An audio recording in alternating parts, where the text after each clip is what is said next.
আজকে আমরা কথা বলবো মানালির সোলাং ভ্যালির বিভিন্ন স্নো অ্যাক্টিভিটিস সম্পর্কে।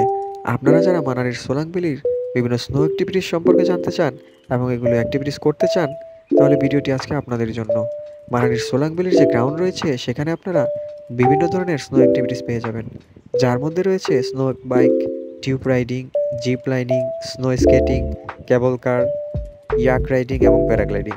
তবে আপনারা যারা কাপল আসবেন তারা অবশ্যই snow bike, tube riding, zip lining এবং স্নো স্কেটিং এই ৪টি স্নো অ্যাক্টিভিটিস সোলাং ভ্যালির যে গ্রাউন্ড রয়েছে সেখানে গেলে একটি প্যাকেজের মাধ্যমে পেয়ে যাবেন, যেটির বিনিময়ে আপনাদের দিতে হবে পার কাপল ১৫০০ থেকে ১৬০০ টাকা।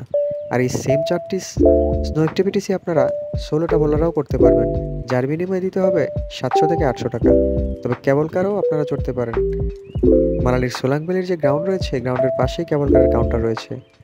সেই কাউন্টারে গিয়ে ৭৫০ টাকার বিনিময়ে আপনারা কেবল কারে চড়ে পাহাড়ের চূড়ায় যেতে পারেন এবং সেখান থেকে আবার কিছুক্ষণ ঘুরে আবার নিচে নেমে আসতে পারেন। আর ইয়াক রাইডিংয়ের কথা যদি বলতে চাই, ইয়াক রাইডিং মূলত গরুর মতো দেখতে একটি বিশাল দেহের প্রাণী, যেটির পিঠে চড়ে মূলত আপনারা পুরো মাঠটিকে একটা চক্কর দিতে পারেন, যার বিনিময়ে আপনাদের দিতে হবে ৫ থেকে ৬০০ টাকা। আর সবশেষে বলতে চাই মানালির সোলাং ভ্যালির যে মূল আকর্ষণ প্যারাগ্লাইডিং সম্পর্কে। এটি মূলত এখানকার মূল আকর্ষণই বলা চলে।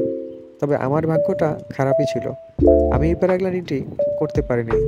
আপনারা নিশ্চয়ই দেখতে পাচ্ছেন যে আমি যখন গিয়েছিলাম তখন প্রচুর পরিমাণে স্নোফল হচ্ছিল এবং আকাশ খারাপ ছিল, যার কারণে তারা প্যারাগ্লাইডিং করতে কোনোভাবেই রাজি হয়নি এবং তারা এটাও বলে দিয়েছিল এই ধরনের মৌসুমে তারা কোনোভাবেই প্যারাগ্লাইডিং করেন না।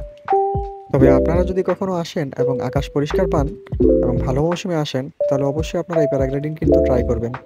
এবং এই প্যারাগ্লাইডিংয়ের বিনিময়ে আপনাদের কাছ থেকে তারা চার্জ করবে ৩৫০০ রুপি। আপনাদের কাছে মনে হতে পারে যে ৩৫০০ রুপি মানে খুবই বেশি, তবে এই রাইডটি করার পরে আপনাদের পুরোপুরি টাকা উসুল হয়ে যাবে।